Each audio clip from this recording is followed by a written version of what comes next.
This is Daily Dose of Darryl, Viewer's Digest from the Peebles Motivation Bureau, Season 2, Episode 37, June 12th through 18th, 2023, entitled Extra Discipline. It's part of a series focusing on the scripture that tells us, if asked to go 1 mile, go with them 2. So we're looking at the theme of adding extra to many areas of our life. As we look at the concept of discipline, it often takes extra discipline to accomplish many things. This episode is being filmed around Memorial Day, and it reminds us of the extra discipline that's required of people in the military, and how extra discipline can help those same people once they're out of the military. We're pleased to have Chris Weber as our guest today to share with us something of his story and some insights that he has received, plus some of the ways he has found to move forward after his service. Thanks to Chris and all those who have served others through many different ways.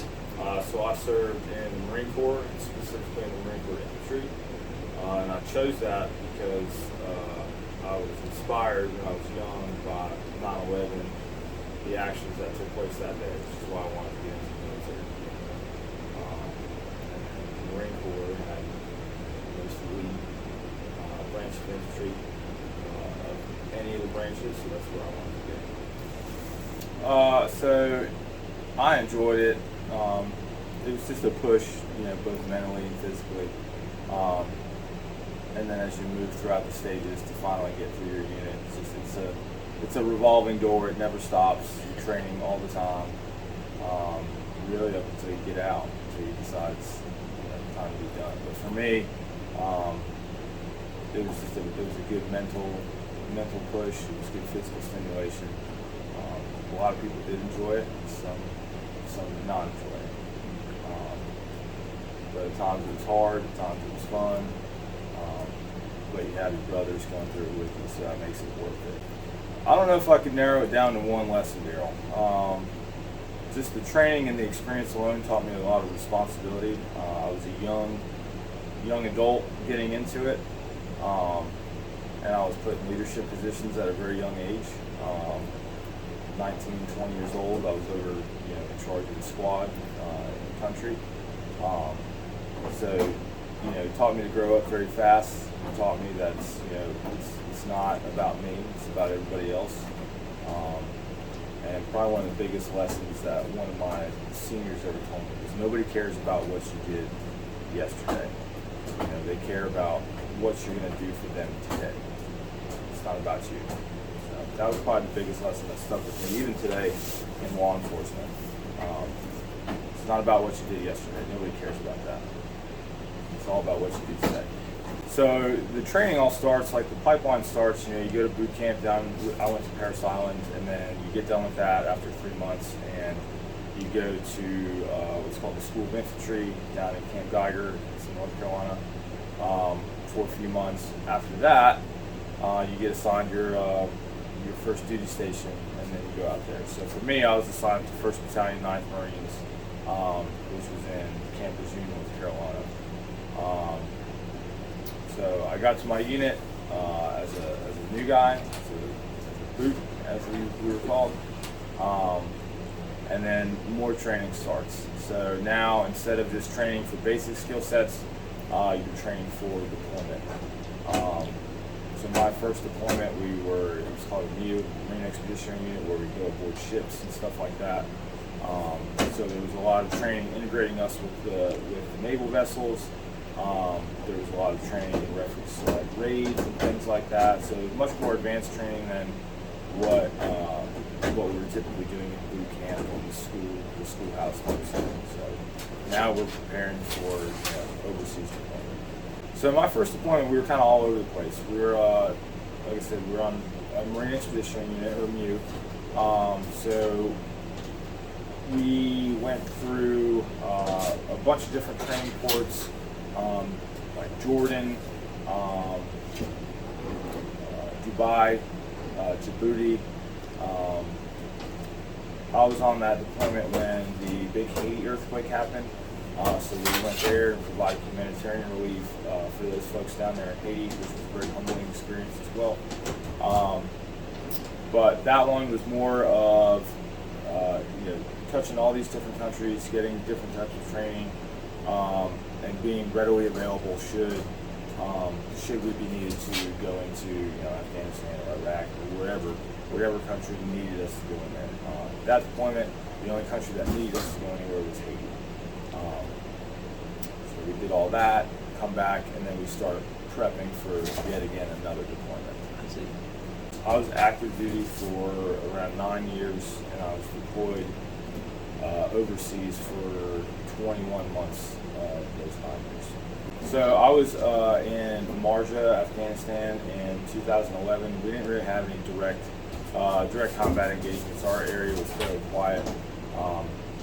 Several of our sister platoons around us had some heavy engagements. I was on the outskirts of some engagements and things like that, but nothing crazy. Not nothing like you see on TV or anything like that. We had some folks get wounded and whatnot from our company. My platoon had stayed pretty quiet. So once I was done, I was done. I had done my obligated service, so I didn't have to do any reserve time or any active time or anything like that. Yeah. So I was fortunate to only have one close time friend of mine get killed in combat. I was back home, he was deployed, and it was just a day or two before Christmas.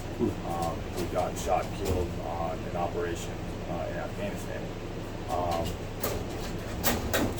For me, I lost more brothers here in the States to suicide, some battling demons and all that other stuff. I lost more friends to suicide than I did friends to combat.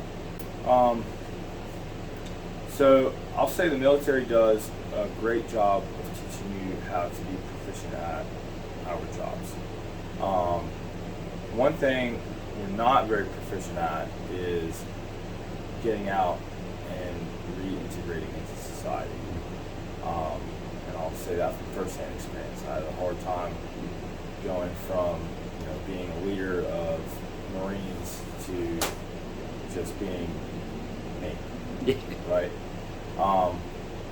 So, and there's classes that we can take and things like that before we get out, but I don't think anything prepares you for that moment. There's a lot of anticipation and excitement and stress, and there's a lot of emotions that come up to getting out, and some folks are more excited than others. I was kind of in the middle. I loved my job. I loved where I was at. It was just time for me to move on. But I had a hard time.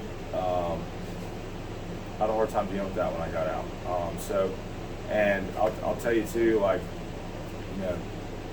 multiple deployments, whether they were heavy combat or not. Some of the folks that were battling demons didn't see a whole lot of heavy combat. So I don't know. I don't know why they do. I don't know why people do what they do sometimes. Yeah. I know it can be hard to talk to folks if you are struggling. I know it's probably a big concern. I know it is a big concern of folks. Is not wanting to look weak and things like that. So it's just hard. I would say it's probably hard for them to seek the guidance that they need. Especially since a lot of guys will come in, they'll get out after 4 or 5 years. During those 4 and 5 years, you have your support system with you every day. Most days of the week, sometimes 24 hours a day. Because we're living in barracks, and we're in the field together, on deployment together. You're living with your brothers all day, every day. So even if things are not going so great, they say misery loves company. You have your brothers with you, and that misery is not so bad. And then at the flip of the switch, it's all gone. And I feel like a lot of Marines struggle with that aspect of one day I have all this, and I have my boys here to support me, and I have my best friends, the best dudes you've ever met in your entire life, and then it's gone. And in my experience, you try to stay in contact with people, and then life happens, and before you know it, it's a year or two before you've even picked up the phone to text somebody to see how they're doing. Yeah, I will say I've seen that. When I got out, I'd gotten out and I went straight into law enforcement, right? So I went straight into the academy. And for me, what I had envisioned in my mind, getting ready to go to a police academy, I'm thinking like a very structured paramilitary, type deal. And I think I pictured that because that's what I wanted it to be like, right? I wanted it to be very structured, yes sir, no sir, uniforms are tight, squared away, things like that. And everybody that's there wants to be there. Well, as I do, as well as I do, but that's never the case with anything. I had higher expectations than I probably should have had, and I didn't like mesh well with all but just a few folks in my class. I had a couple veterans in my class, but you relate so well to other veterans, to your brothers and stuff while you're in, that when you get out, well, I've lived this life for 9 years, and now I'm meeting like 21, 22-year-old kids that have never done, for lack of a better term, anything. How do I relate to that? And that's where I struggled. And then I'm a pretty loud, doesn't seem like it now, but like when I'm in leadership positions, I can be pretty loud and pretty aggressive. And I found myself in a leadership position very quickly in the schoolhouse. And some folks didn't necessarily care for my leadership style. But it's definitely the hardest part, in my opinion, is trying to relate to people. And as I've been out for a longer period of time, I think I've adjusted a little bit better. I think now that I've been a cop for almost 6 years, so I have that to be able to relate to people. The first responder network, helps me relate to people. But even folks that folks that I haven't met, or folks that I'm meeting that don't have law enforcement, military experience, if it's just me in my personal life, I have a very hard time connecting with them. At work and things like that, I'm good to go. I can be your best friend in 5 minutes at work, right? But that's just a different switch that has to be put on. So I think a lot of guys struggle with that. Trying to find veterans that have been through the same experiences that they have, or similar experience, or just any military experience is tough to find. So you get out and you find yourself in the middle of Gibsonville, North Carolina, and you kind of got what you got at that point. I've been fortunate, but some are not as fortunate. I would just say maybe try to find some common ground. Maybe a family member was in the service or something like that, or just if a friend or a family member that's a veteran is going through a hard time, I kind of try to read some of the signals and try to get some help. And most of the time, I feel like a lot of guys just want to talk to somebody, or they want to talk to somebody competent, or they want to talk to somebody that has a little bit of continuity with them, and they want to talk to the same person over a period of time. I would just like with anything, if I see anybody having a hard time on the street now, you try to build a relationship with them through common things, kids, sports, where are you from, things like that. And sometimes it works better than others. But that would be probably my advice. Just kind of try to read the signals that whoever you're dealing with is giving you, kind of from a little bit of space, and then approach it that way. To an extent, you can't really control where you go, your deployment schedule. You can request to go to different units and things like that. But your first 4 years, which most people are finding themselves in, you don't really control a whole lot of what goes on. You start out as a E2 or an E3, and you're just told what to do, when to do it, and things like that. So you can't control where you go, and you got to deal with the cards that you're dealt. So while, like for me, for example, while I was on my first deployment, some of my really good friends were over in Afghanistan during the initial push. I wanted to be there in the push. I didn't want to be on the boat, and then I got my turn to go, and then I come back and I went out and I did some different things, and then I come back again, and I got to do another deployment on a mute, and I had some younger folks that I was in charge of, but that was their only deployment. They didn't get to go anywhere. There wasn't really much going on at the time, so some of them, dealt with that guilt. Well, I signed up to do this, I want to do this, and I didn't get an opportunity to do that. And some of them battled that. Some people battle that. It's like, either survivor's guilt or just, they don't feel fulfilled. They don't feel like, their goal was made or their mission was made. So some guys struggle with that pretty bad. And there's not a whole lot you can do about it. You can request to go on another deployment with somebody else. But even still, there's no guarantees that the things that you want to happen are going to happen. So some guys deal with that, and then they'll do 3 or 4 years, and they get out, and that's it. And then you have the flip side of things, I think, where you have guys see heavy combat on multiple deployments, and they have their own battle circumstances. It's a different side of the spectrum for everybody. Everybody deals with different things, but there's nothing that you can do to really control that. So for anybody that is dealing with anything like that, I would say you put forth the effort and you did your time. You were the 1% that went out and even enlisted to do the job that so few want to do,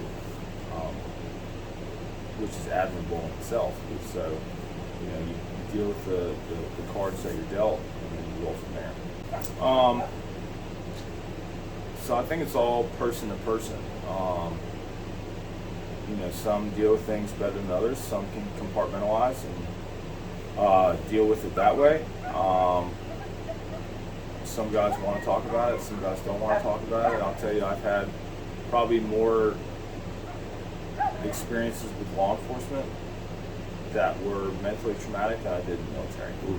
And you being from the fire service, you know exactly probably what I'm talking about. So I'll probably speak more to those experiences, and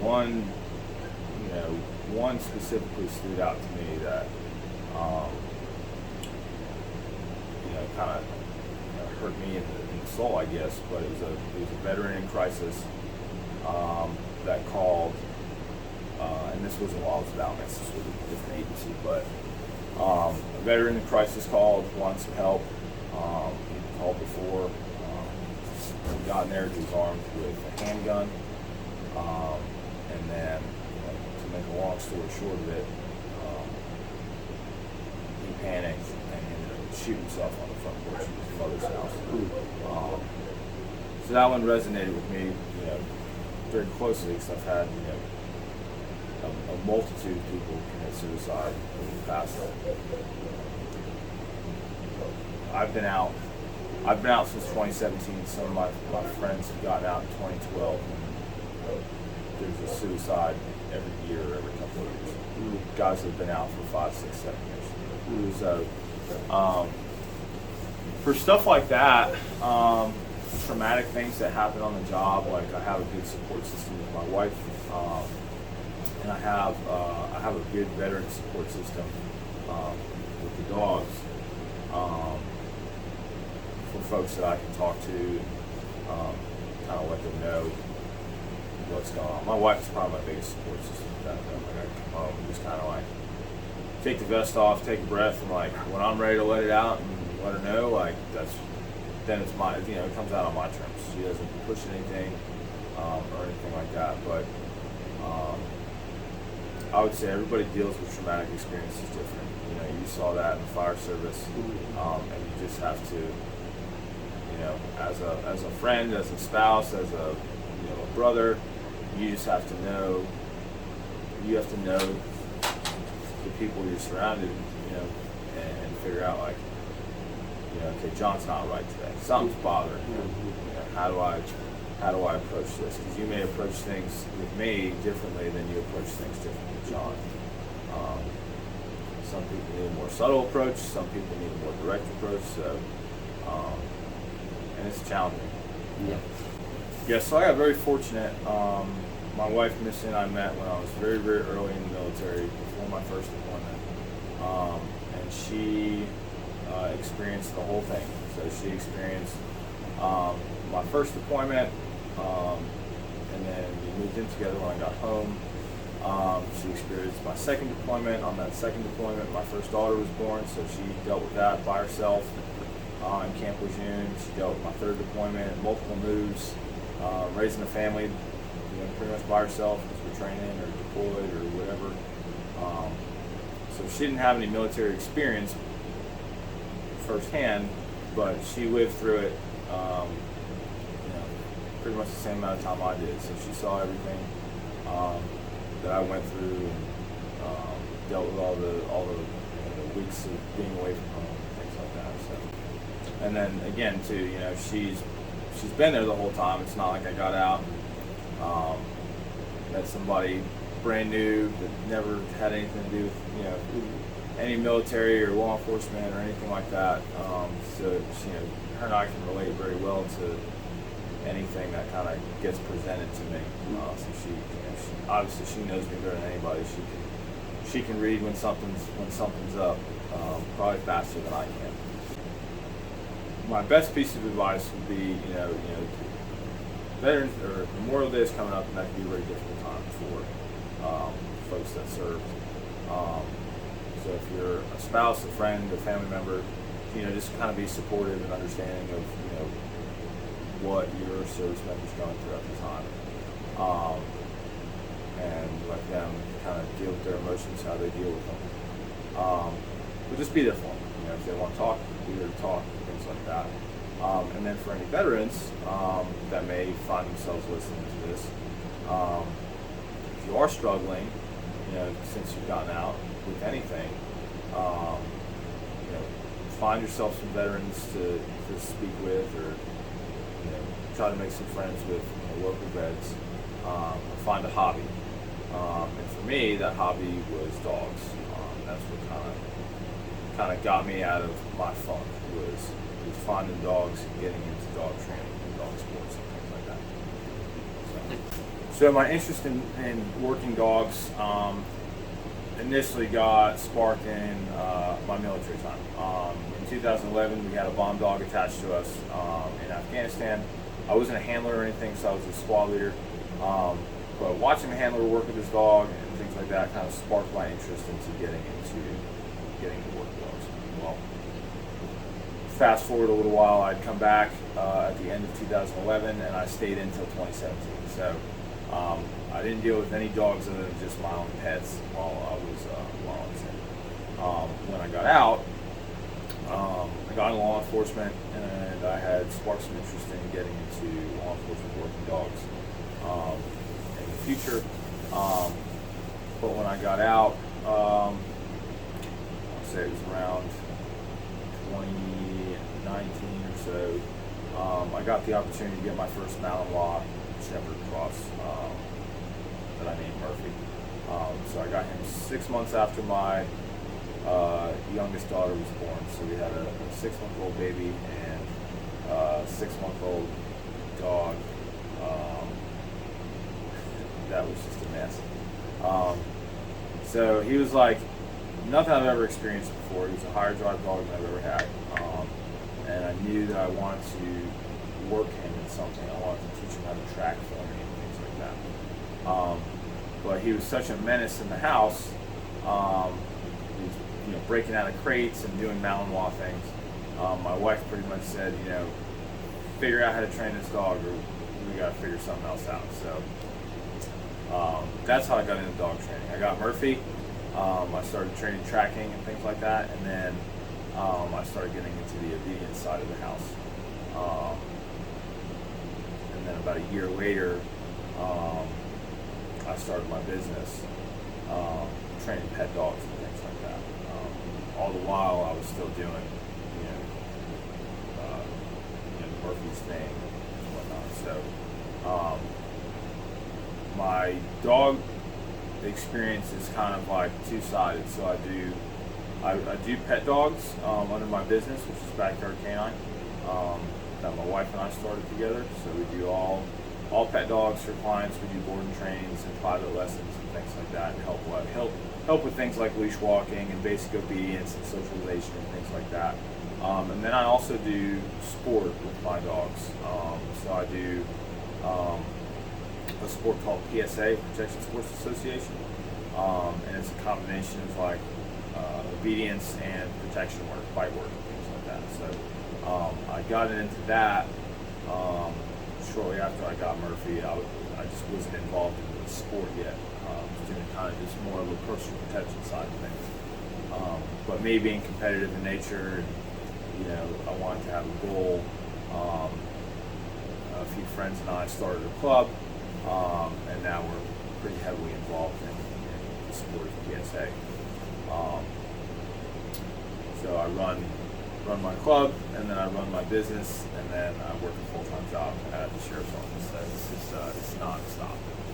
So the goal for the dogs is to title them at the end of the day. So in our sport, there's 4 different levels. You have your entry level, which is just what's called a PDC, or Protection Dog Certificate, and then you have different levels: level 1, level 2, and level 3 being the highest and hardest level you can go to. So every time your dog passes, the first level you only have to pass once, you get a certificate, and then each other level you have to pass twice. Once your dog passes that twice successfully, then you'll get a title on your dog, and then you're able to go compete, do all these different things. So that's the goal. Is and it's not, for me, it's not necessarily about the piece of paper, but it's about once you get into the upper levels, there's a lot of problem solving and advanced level behaviors that have to be taught. So for me, it's a learning experience, and it's a problem solving game, and it's a relationship game with you and the dog. So for me, I've been pretty fortunate. I have 2 very nice dogs that are very biddable, that I work. And Murphy, my older dog, he is a PSA 1. That's his title. He has 3 legs of that title. So you only have to have 2 to get your title, right? Murphy has 3. So we showed twice, we competed twice, and then we also competed at the national level, which he passed, and then got his 3rd leg. And then I have a younger dog who's imported. He has the 1st leg of his PSA 1 title, so he has to show one more time and pass, and then he'll have his level 1. Murphy has to show one more time in his level 2, and then he'll have the level 2 title. So that's kind of the goal with that. And then for me, like, I have multiple club members that meet with me on Sunday, and like here you're going to see one of my club members here in a little while in a private lesson. I help them reach their goals with their dogs. And most of my club is probably 80 or 90% veterans or spouses of veterans. So we have a very good group of people, and for me, that's what helped me kind of reintegrate back into society. It's like the dogs, and then I surrounded myself with veterans and things like that. Every week doing the dog sport stuff. So my dogs are not service dogs. They are just sport dogs. I have one club member that does have a service dog, and she competes, but there's no overlap. I don't train service dogs.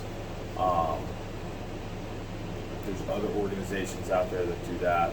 That's their forte. For me, I find like my happy place and my therapy in training the sports side of things, and that's helped a lot of. I think it's helped a lot of my people that I work with, because unlike just doing pet dog training, sit down, place, things like that. Now, as I'm sure as a firefighter and somebody that was in public service, there's a higher end state that can be achieved, right?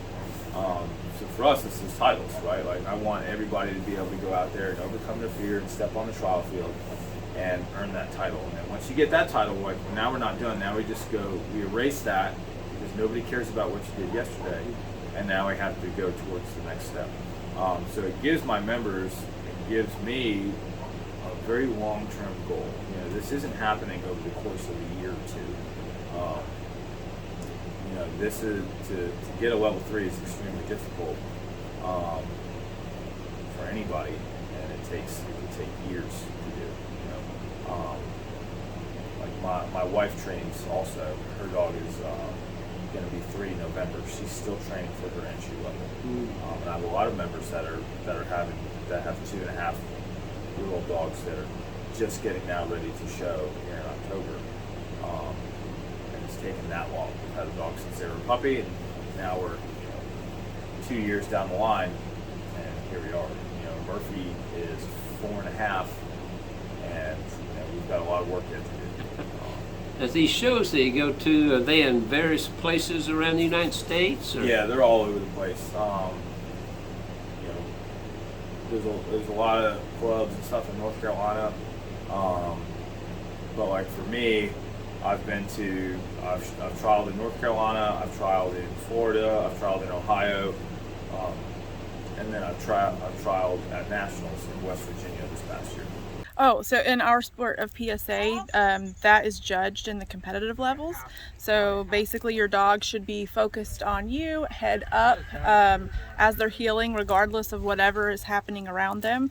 They should still be maintaining their focus on you until you ask them to do another command or give them a release command to the toy. It's called the focused heel.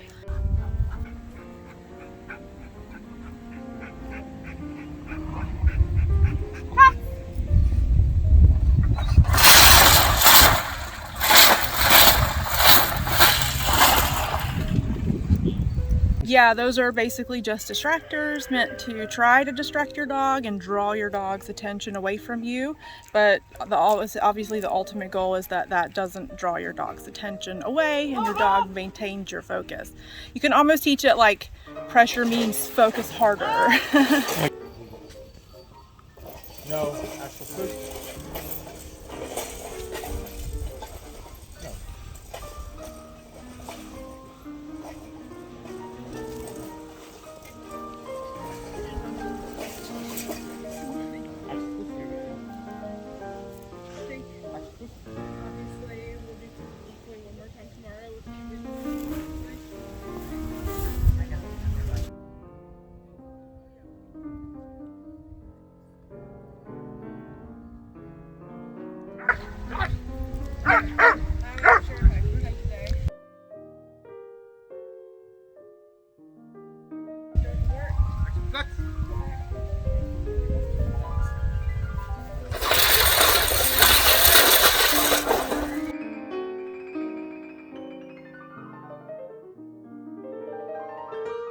Action push.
This is Darryl R. Peebles, the man behind the microphone, bringing you something positive each day from the Peebles Motivation Bureau, both positive, personal, and professional. Remember, there are 3 divisions: digital, real life, and print. But in the digital, we have not only the YouTube channel, but the website, Zoom events, and much more. In the real life, we do pulpit supply, funerals, weddings, magic shows, keynote speakers, and more. And in the print division, not only books, but magazine articles, newspapers, and custom artwork. Locally ordered books from me can get signatures and special discount. This one is already out and about, helping others. Churches and pastors have special discounts. I appreciate you, your ideas and support. Keep them coming. These are other areas that I might be able to help you, and these are my contact points. This is Daily Dose of Darryl, responding to the free and gracious gift of God. I am using humor, the art of illusion, modern technology, and decades of serving God and communities